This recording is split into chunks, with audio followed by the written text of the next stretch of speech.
Welcome again. Now I would like to give the floor for the opening statement to Ms. Jadranka Joksimovic, Minister of European Integration of Serbia. Minister Joksimovic, the floor is yours. Hvala najlepše, poštovanje svim mojim dragim sagovornicima i naravno organizatoru i naravno poruka na početku organizatoru da je odabrao dobru i kvalifikovanu temu sa, čini mi se, zaista kvalifikovanim sagovornicima i da je ovo zaista pravo vreme da govorimo o onome šta su strateška predviđanja i da se Srbija na aktivan način uključuje u jedan novi proces u koji je, čini mi se, Evropska unija već duboko zagazila, a to jeste strateško predviđanje i kreiranje one vrste politika, dakle, koje su okrenute ka budućnosti i, dakle, promenama koje svakako na fleksibilan i, rekli bismo, socijalno pravedan način, kako ih je i sama Evropska unija definisala u svojim strateškim prioritetima, dakle, nova Evropska komisija i predsjednica Ursula von der Leyen još u 2019. Dakle, kroz održive, socijalno pravedne i fleksibilne modele koji moraju da budu okrenuti ka dobrobiti ekonomije, dobrobiti građana, odnosno ekonomije dobrobiti za građane i uopšte ukupnu održivost. Ako me pitate na početku kako vidim Evropsku uniju i kako je vidim nakon, dakle, pandemija je još uvek u toku i kako je predviđamo, dakle, u onom trenutku kada se izađe iz ove situacije koja će naravno još dosta dugo trajati, mislim da se Evropska unija, a i sam evropski kontinent, pa i mi koji smo kandidati za članstvo i koji smo Evropljani, iako još uvek nismo u Evropskoj uniji, mislim da smo se pokazali sposobni i održivi, ali samo zato što smo otporni. A ta otpornost se pokazala kroz usvajanje novih politika, upravo ovoga o čemu sam prethodno govorila, okrenutih ka budućnosti, dakle, uviđenja da su fleksibilnost i novi modeli put bez koga se ne može promeniti, dakle, ili krenuti dalje, jer očigledno je da business as usual više nije održiv i da se zaista drugačije i drugojačije politike moraju kreirati. U tom smislu ja sam zaista od samog početka donošenja novih 6 strateških pravaca Evropske unije koji su i definisani u decembru, dakle, u novom mandatu Evropske komisije, prepoznala kao zaista strateški predviđajuće, ne zbog neke kristalne kugle koje odavno niko više, pa ni oni koji se bave time ne koriste, već upravo zbog onoga što jeste puno postizanje održivosti i socijalno pravedne tranzicije u onome što jesu novi modeli donošenja ukupnog rasta i održivosti. U tom smislu, jedna od važnih stvari, kao što i jeste uključena, čini mi se, jasno kao jedan od strateških prioriteta Evropske unije, digitalizacija i zelena transformacija ili zelena i plava Evropa, jesu zapravo nova ekonomska politika koja trebalo bi da dovede do ponovnog ekonomskog rasta, ali koja može da dovede i trebalo bi da dovede do samoobnovljivosti, dakle,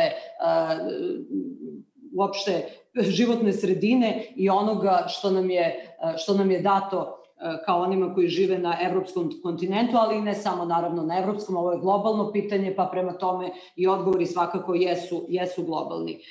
U tom smislu zaista mislim da se i Srbija kao zemlja koja je, dakle, kandidat za članstvo i koja je u pristupnom procesu na vreme i uočila i prepoznala i podržala aktivno, dakle, sve ove nove trase, dakle, strateške trase koje su zacrtane u novom mandatu Evropske komisije, a koje su se, nažalost, poklopile sa ovakvom krizom, kao što kažemo svi već uobičajeno, bez presedana. Ja ne bih rekla da je to zdravstvena kriza, mi smo ušli u ono što se zove anis horribilis, dakle, zaista ljudska kriza koja nas je sve zadesila i za koje su neophodni potpuno specifični, novi i, kao što sam rekla, kvalitativno drugačiji instrumenti.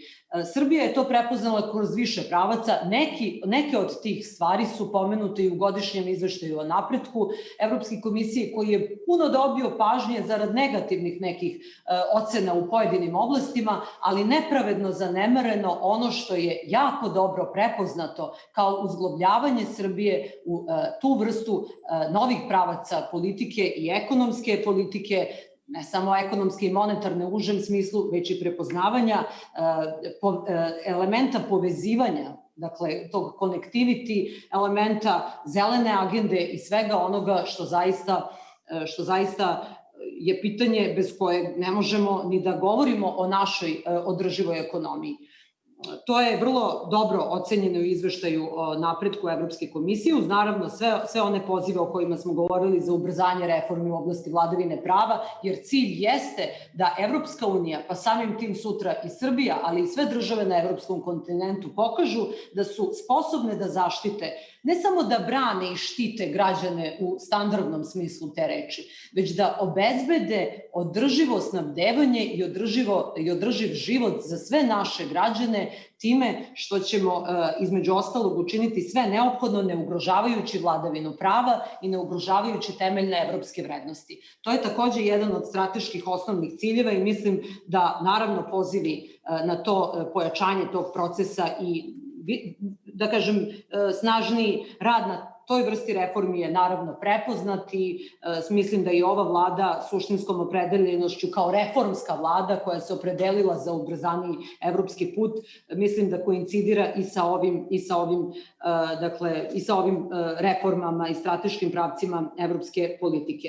Sa druge strane, sama pandemija i dakle kriza izazvana COVID-19, kao što sam rekla, mislim da je pre svega ljudska kriza koja je između ostalog snažno decenijama, možda i duže podupirana neodrživim društvenim modelima i ponašanjima i to je sada već uočeno čak i kod onih najzagorljivijih zagovornika status quo, znači ne može više onako kako se do sad radilo. Međutim,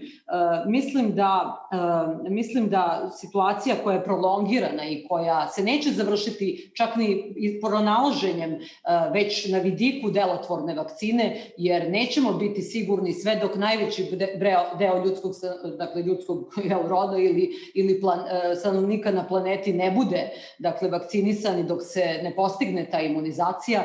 Tako da godine koje slede zaista traže velika ulaganja, velike napore, izazove, ali i pre svega zajedničku saradnju i solidarnost, a mislim da je to i Evropska unija tokom COVID, početka, na samom početku, posle jednog malog možda nesnalaženja, zaista pokazala veliku i međusobnu solidarnost i solidarnost prema nama sa takozvanog Zapadnog Balkana, a mislim i da smo se mi na potpuno identičan način uključili u taj model i koncept. Takođe, još i na kraju, ne bih dužila, ima puno govornika koji verovatno imaju da zaista značajne stvari nam i kažu i prikažu kako Evropska unija planira i kako vidi sebe, kako izašlo iz ove krize, ali mislim da i inicijativa koju smo i mi imali, posebno predsednik Vučić, ali naravno i cela vlada koja je podržala inicijative mini Šengena, upravo idu u korak i idu u koštac sa ovim trendovima ili mega trendovima koji se odvijaju i u samoj Evropskoj uniji i da smo zaista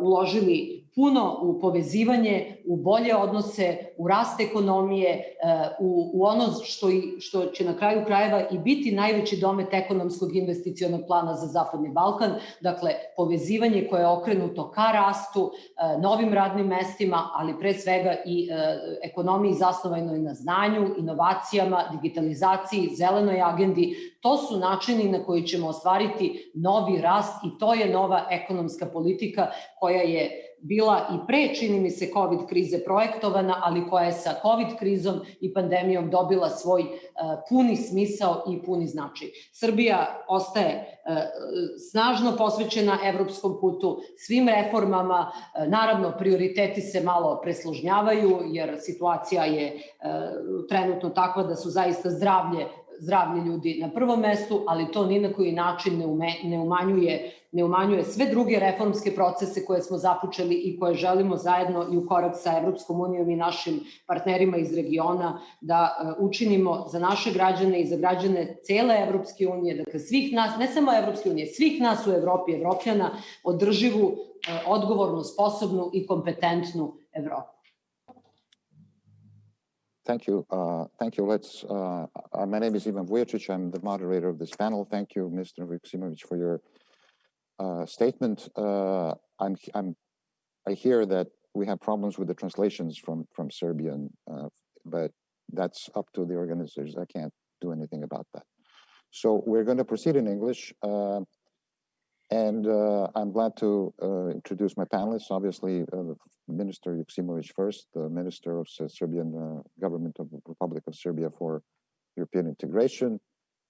Then His Excellency Ambassador Sam Fabrizi, who is the head of the delegation of the European Union in Serbia, in Belgrade, and Ambassador Thomas Schieb, who is Ambassador of Germany, which is, among other things, has the presidency of the European Union right now, and Thomas Wieser, who is a resident fellow of the Bruegel Institute, the famous institute in Brussels, and the former head of the European Working Group, whose paper I have read recently, and I hope we're going to have a good and interesting discussion. So, without further ado, let me just make a few comments.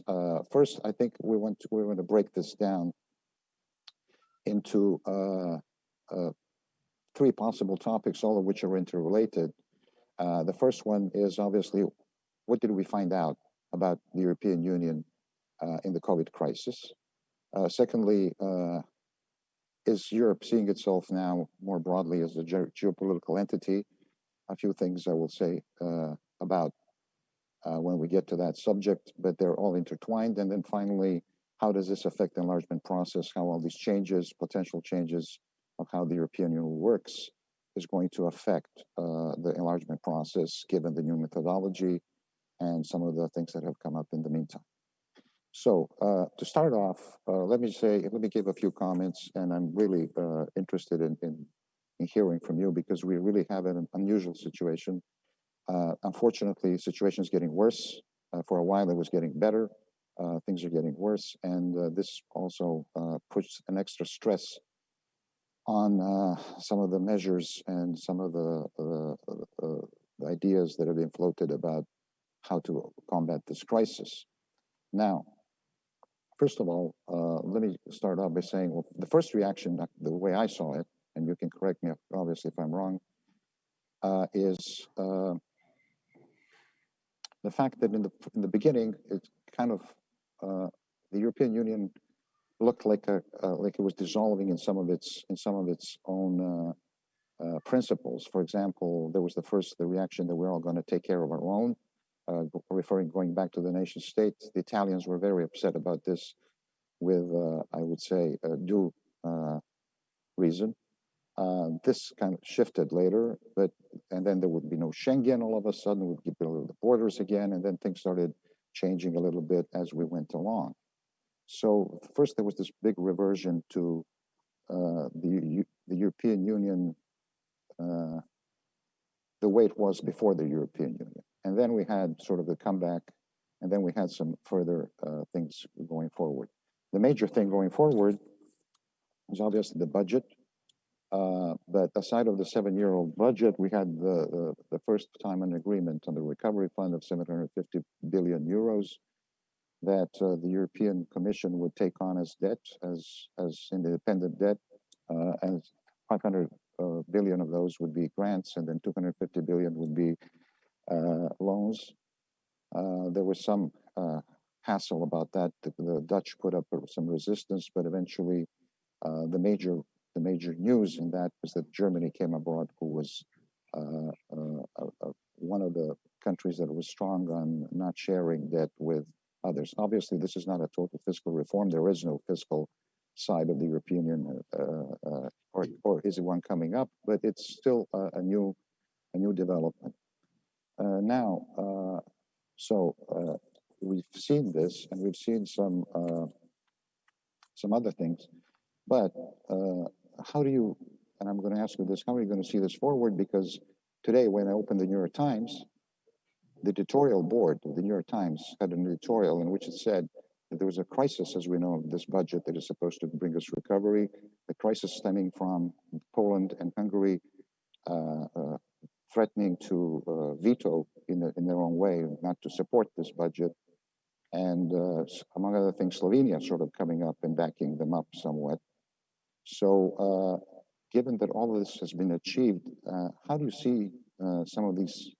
It looks like a big hurdle, and everybody's sort of looking towards Germany as the presidency of this to break this deadlock and to see how these things will move on. So the New York Times editorial board was saying Europe should not give in on its basic values and rule of law and things of that nature. But this is a very, very acute problem because it's today's problem. So I would like you to give your views of how this all crisis developed, what it tells us about the European Union, and where do we move on from here.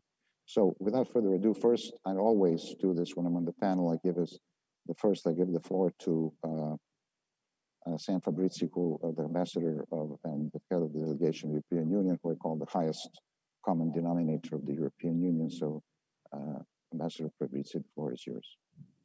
Well, thank you very much, and good afternoon to to all of you. Is despite the distance, the virtuality of this connection, is always a pleasure to be with you with the Belgrade Economic Forum, and always participate in interesting and challenging debate. But basically, if I understood your first question, so what we have learned about the EU in this COVID crisis, I would say that we have been seeing a number of long-term forces coming to play, and also landing on a number of, I would say, difficult, sometimes weakness of the system. So if I look a little bit more on the wider scene, I see that certainly a continuous, on the external side, I would say from the EU side, and progressive erosion of the multilateral base system. We see also an fragility of the trade system with renewed protectionism. We see the fragility of the value chain. We saw a return of geopolitics also in this pandemic, but also we saw also some other forces that can be also of a positive. So in a great push for digitalization, never would have expected such a strong push because of pandemic. On the internal side, I would say within the EU, we saw the need. You mentioned the difficulties. I would say really at the beginning, the realism and the solidarity kick in quite soon. We saw again the need for the member state of the EU to act together, to stay together, but also at the same time the capacity to adapt and to react to the new challenge. This is certainly was a new shock arriving and basically invisible, who enter in the life, in the house of each of us, and certainly some of the rules that we had in place needed to be flexibly managed. And that you mentioned Schengen, but also I would say the single market, another measure who has been for the time being flexibly remodeled to make the EU reaction more credible. So in terms of what we have learned inside is also the need to stick together, the need to adapt our rules, but also the need to think for the next. There will be a life after pandemics, so we hope they will start sooner rather than later. But I think if we look, as you mentioned correctly, at our own EU budget, which is in as some of our, or probably all of our audience knows, is a long-term budget, is a 7-year budget between 21 and 27. This year has been, this time has been accompanied by a Next Generation EU, so another fund quite substantial of 750 billion euro for the recovery. The recovery we are imagining is a recovery strongly rooted in green and in digital and in economy and infrastructure. So I would say there is from this moment of let's say a realism of what the new crisis was about, the EU was able to react quite shortly, I would say also quite convincingly, and certainly the budget plus the next EU generation is nearly 1.7 trillion euro, which just give us the confidence that the EU will economy will bounce back. And we bounce back with a longer-term approach, looking at the new challenges. It also realized also that maybe on a smaller but certainly important scale, that the health, which has been traditionally managed at the national level, basically each national health services was managing its own health services. There's a need to an upgrade of a wider on a pan-European level. That's why you might remember that President von der Leyen in her State of the Union speech in September mentioned of the creation of a health union, a number of policies where the EU will be as such able to declare a pandemic, act on a pandemic, deliver a number of coordinated EU policy on health at the EU levels. So that will be my lesson of what we have learned during this pandemic. I think the important issues is to recognize what need to be changed, at the same time making a positive consequences for the future. Probably it will not be the last pandemics, but certainly from the EU point of view, I think from a resilience point of view, we are much better in a much better position now than we were a few months ago when the outbreak of the COVID emerged. Floor back to you. Thank you. Next, I will give the floor to Ambassador Schieb. So please, can you give us your take on what has happened? Yeah, thank you very much, Mr. Professor Vujacic. Hello, good afternoon. Thanks for having me. Yes, first let me say, of course, when we had planned the German EU presidency, we as well were overwhelmed by what happened, and we had to rework a whole presidency program. Well, we are just in the middle or not in the middle, but the end of the presidency is in sight, but there's still a lot of heavy lifting before us. Now, your question, what have we learned? I think the EU was, as the whole world, overwhelmed by the pandemic when it actually struck.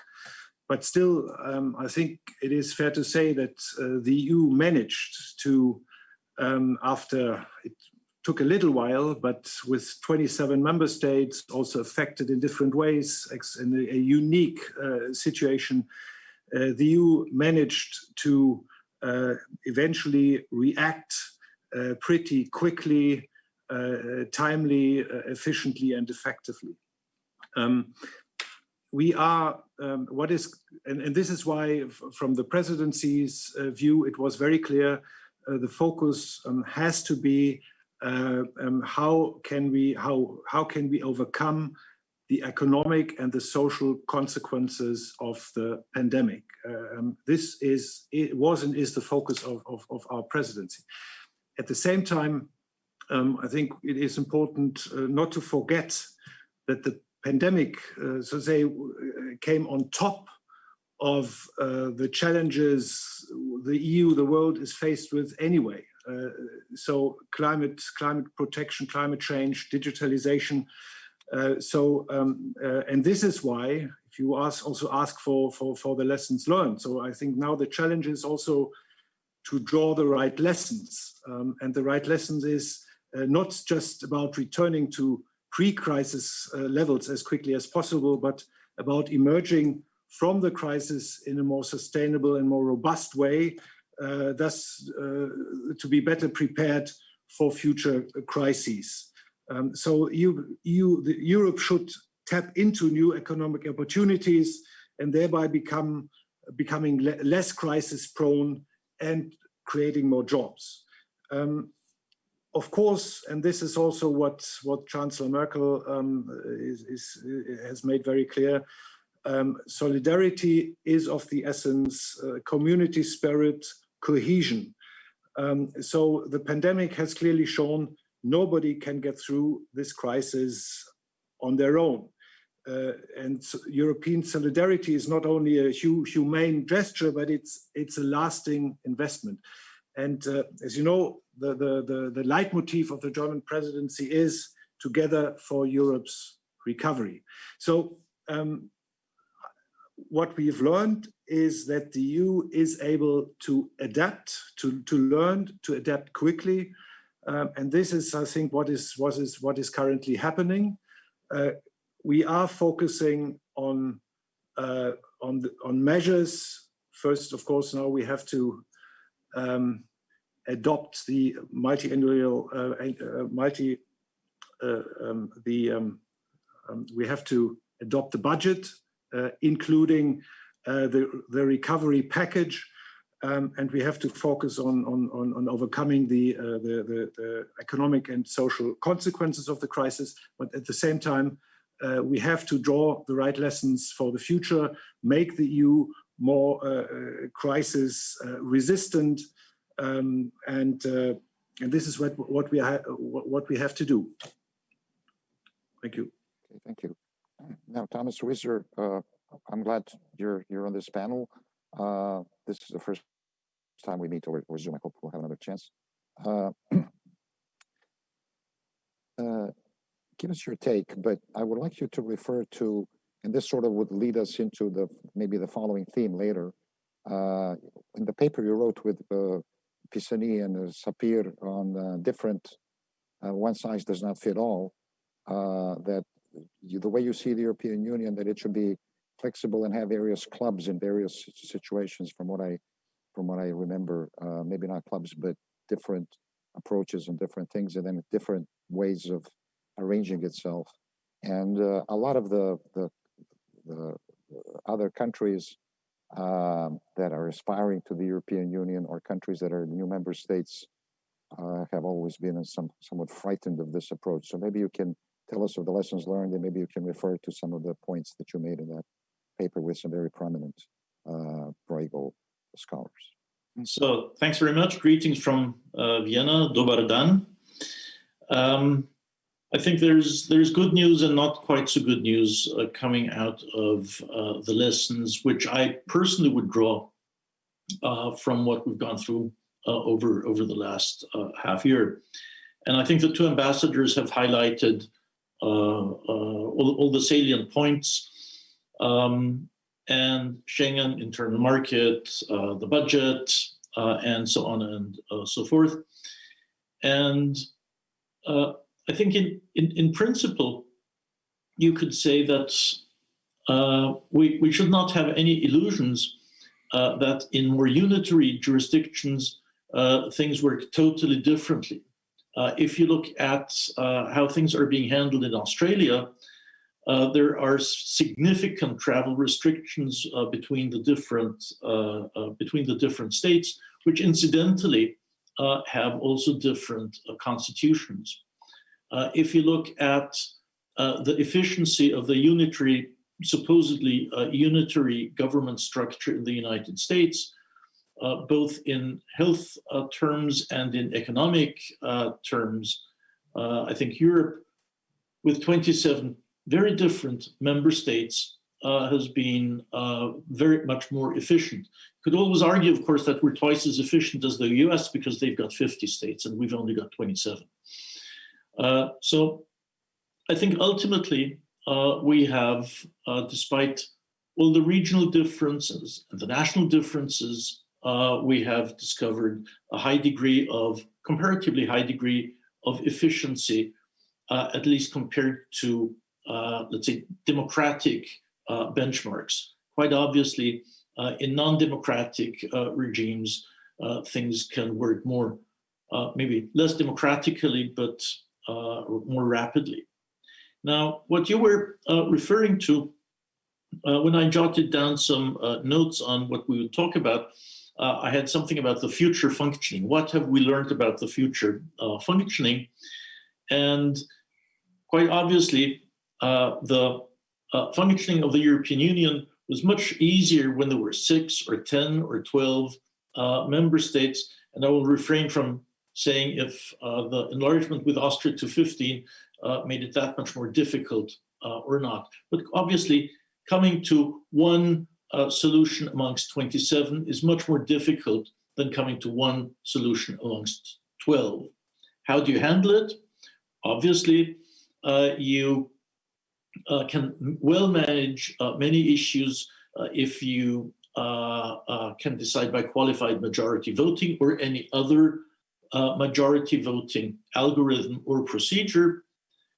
And that is inter alia why the internal market is such a huge success in Europe. But there are quite a number of issues which still need to be decided by unanimity, either because it's in the treaty or because it's of such huge political or sovereignty-related importance to member states that even if you could decide by qualified majority voting, even if you do decide by qualified majority voting, think of migration crisis and Schengen-related decisions, there are member states which simply decline to take the result as given and transform it into national legislation or action. So if there is one problem for the future, which I take away, which has strengthened my perception of this problem, it is the tension between having a high degree of solidarity on the one hand, and the EU budget as such already is an expression of financial solidarity, that much more strengthened by the 750 billion for Next Generation EU. So the tension between the solidarity. On the other hand, and that is something we've been grappling with since at the latest 2010 in the Euro crisis, that many member states say there needs to be a quid pro quo. For solidarity, I want solidity, if you want to put it into easy catchwords, so that you don't run into needs of solidarity because of lack of solidity in previous years. I'm not saying whether this is right or wrong, I'm just reflecting what the public discussion is, if you so want, during the Euro crisis between Greek media and German or Dutch media. But we have seen a third element of tension coming up, which is closely related, namely, how does this relate to the need of the nation state for retaining a high degree of sovereignty in this globally integrated world and in this very, very integrated Europe? How can you say, okay, we will have a Next Generation EU fund. We hope that you will institute very important reforms. And we want to make sure that you do it. Is this an infraction of the sovereignty of a nation state, of the economic policy sovereignty? So this is maybe in very shorthand, because of time constraints, the big tension that I see: solidarity, solidity, and how do we deal with the issue of sovereignty in future times as we grow closer and closer and closer. So sovereignty is not only about handing the competences for trade policy negotiations to the Commission, by and large. Sovereignty is not only about our geopolitical role, it is very much touching on everyday aspects of European integration, and that makes it that much more difficult to operate in a unitary structure of 27. And to finish up here, that is why with my co-authors, we started thinking about having larger or smaller groupings of like-minded countries who would move ahead on certain issues, foreign policy, security policy, possibly Schengen, and hope that the others would be able to join later. And these areas of clubs would be those which have a very high impact on real or notional or constitutional sovereignty of the individual member state. I'll stop here. Okay, thank you so much. I will give the floor now to Minister Joksimovic to give a few comments. She got the first statement. I don't know how much of you got this in the translation or not, so please, and let's try to be, you can make your statement, Minister Joksimovic, and then you can move on to the next topic, which is enlargement, and then we'll go back again in another circle, going the other way around. Okay, thank you. To be honest, I'm not sure if my colleagues heard what I have said, because since you told me that there was a problem with translation, so hopefully now we can continue in English. First of all, I fully agree with everything that has been said by colleagues from the panel about the new way and the capacity of European Union to adapt and to adjust itself and to show flexibility, which is, I think, the core of the sustainable future of European Union. That is the most important thing. All strategic guidelines that has been promoted in, let's say, relatively new in a way, portfolio of a new European Commission of Madam Ursula von der Leyen, these 6 strategic lines, I think that are really showing us that European Union is very serious about the future policy-making decisions. And actually, not only policy decision-making process, but also creating new platforms and new common policies for new challenges. That is the core of European Union, I would say, capacity for sustainable changing and for smooth transition. It won't be easy, definitely, because we can see these days what's going on with the adoption of European budget, actually multi-annual with a multi-financial frame for 7 years period, but hopefully the consensus and the compromise as the core and the basic value of European Union should be model for solving the problem. So we are also very interested, to be honest, to see what's going on and what will happen with the European budget since European plan for Western Balkan, actually economic investment, advanced economic investment plan for Western Balkan is in a way not only linked and related, but also depends from European budget. So our plans for recovering, beside the national plans and national 2025 plan that we have, is really directly in a way connected and depends from the way how European Union will find common solution for a budget.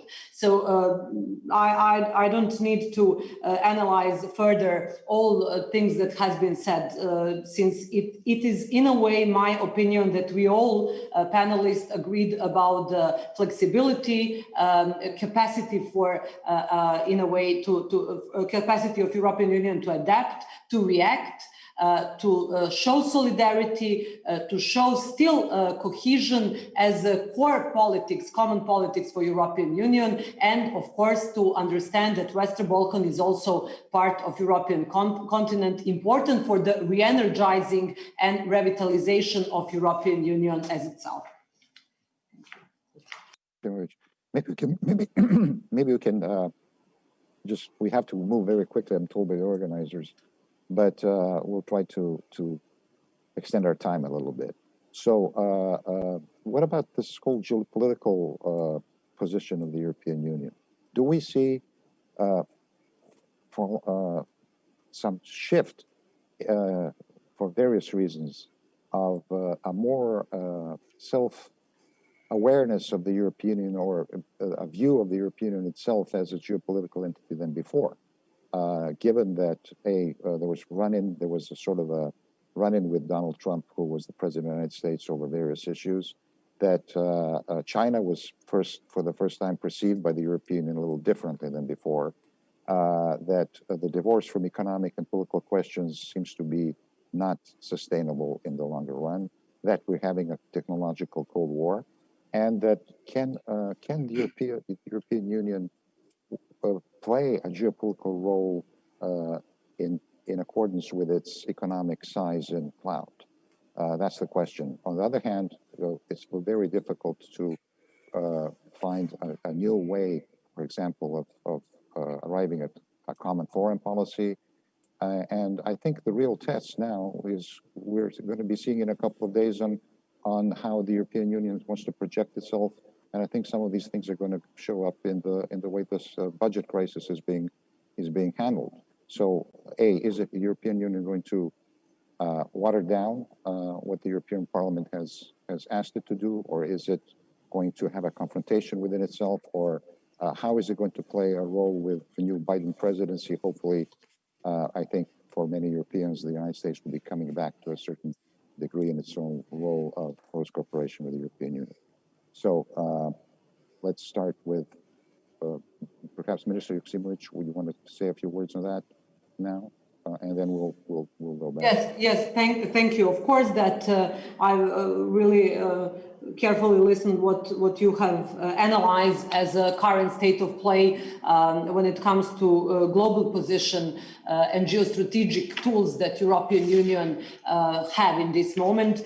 I really think that for us in Serbia, it's very important to say that enlargement politics, I think, still is a good tool for strengthening European Union competitiveness and bringing together all of us in Europe from north to south, from east to west, as old ideal from Paris Charter for a New Europe to have all of European countries in European Union. Of course, it's not easy to achieve, but it is important tool for geostrategic, I would say, competitiveness of European Union. When it comes to the role of others in as you mentioned, the global players from China, Russia Federation, Turkey, and also others, of course, they have their own political and geopolitical and geoeconomical interest, and especially in the Western Balkan, and that is something obvious. On the other hand, I think that serious commitment from European Union, with all critics that might be sometimes given to candidate countries, I think that strong commitment and serious process, and I hope that new methodology for the negotiation shows this kind of commitment from European Union that both of us, I mean EU and candidate countries, including of course Serbia, show political will, strong political will and commitment that we are actually partners in this continent and that we belong to European Union as I said, tool for maybe additional re-energizing and re-strengthening European Union, especially in the part of Southeastern Europe, which where we belong. So I really think that both sides, European Union and candidate countries, including Serbia, we must show more political commitment. That is a job for EU, that is also a job for us. And I hopefully, and that is the only thing I want to say, I think that Serbia, at the end of the day, showed that at least during this pandemic, we were not burden for European Union economically, in a security aspect or any other aspect, that we can contribute and that we can be a tool for re-energized Europe. Thank you so much. Professor Wieser. Thanks very much. I'll be very short. I think if you think of sort of the multipolar world, which has now become a reality, it is quite clear that either you are a player or you're being played with. And Europe, thanks to its constitutional structure, is at present not fit to become a player. And we've got two kinds of member states, those that are small on a global scale and realize it, and those that are small on a global scale and don't realize it. And that is why only together we could ever become a player, which brings me back to the question about how do we join our sovereignty, or at least our interests, in being more than a couple of different smaller, medium-sized member states in the global arena. And it is quite clear that in terms of foreign policy, in terms of security policy, there is no way that the 27 will, for the foreseeable future, agree on a common external policy stance. And that is why, on the one hand, the issue is being blocked by separate member states being picked off, for example, by China on a variety of issues. And on the other hand, this is why I believe that there needs to be significantly deeper, enhanced cooperation by a subset of willing, interested, and competent member states. Okay, thank you. Ambassador Schieb? Yeah, thank you very much. Yes, I do agree with my predecessor, Mr. Wieser. Just to say, I mean, this issue that the EU should also become a global actor has been an issue since the start of its existence, basically. And of course, it always has been a strong economic player. But a political player at the international stage was always a huge challenge. But I mean, some progress and significant progress has been made. Look at the Lisbon Treaty. Since then, we have the High Representative, we have the European External Action Service. So progress has been made, albeit maybe in a gradual way. I think the last you can say now, in view of the fact that we do have a multipolar world, in view of the last 4 years, it has become extremely obvious that actually there is no alternative of the EU becoming a stronger, more united global actor if it wants to prevail, if it wants to remain and maybe become a stronger advocate for an international world order of justice, human rights, innovation, etc., etc. So maybe it can be hoped that the current situation or the experience of the last couple of years and the state of the world as it is in now, in a way also gives a push to members, to the EU, to become more united, to become also in a way maybe more assertive. But at the same time, of course, one cannot be naive. And I think you mentioned it. CFSP. We still have the principle of unanimity.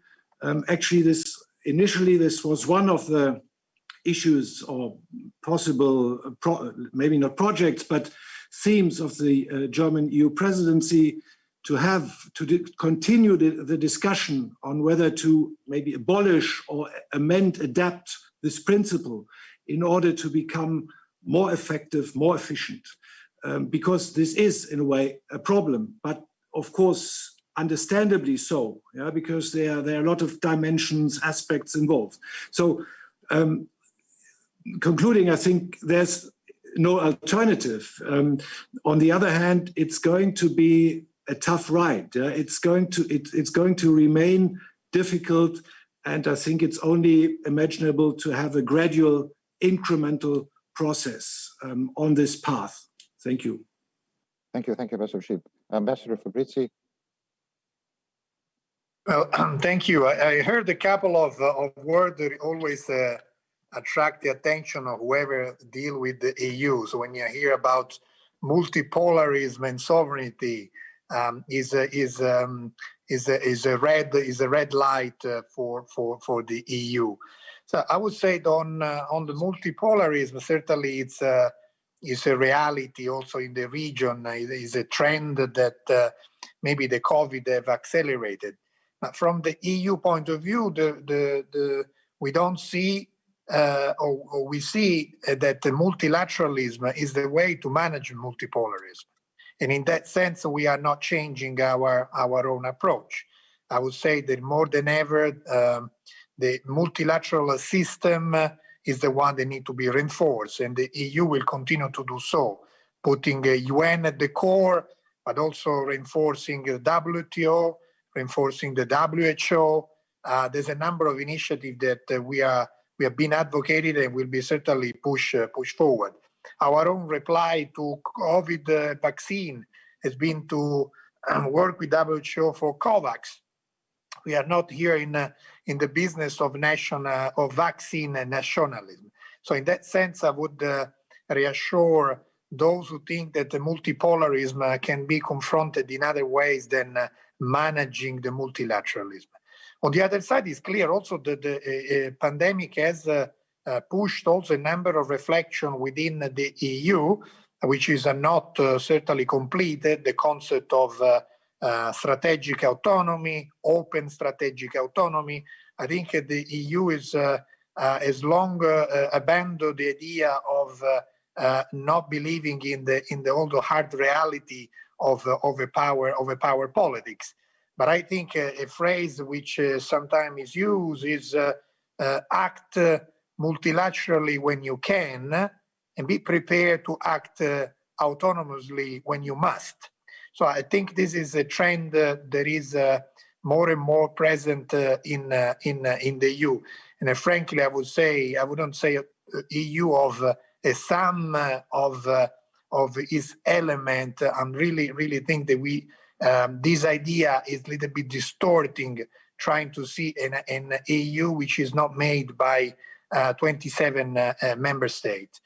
Maybe last point on also what Professor Wieser said, how you combine sovereignty. I think this is an idea as old as the EU. It's much older than that.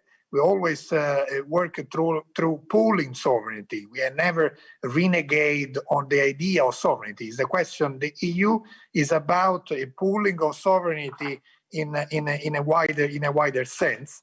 And I still believe that, of course, foreign policy is another area where very close, like defense, to the core of sovereignty, but is another area where maybe gradually, or maybe less gradually than we expect, certainly the EU will make more progress than expected. Thank you.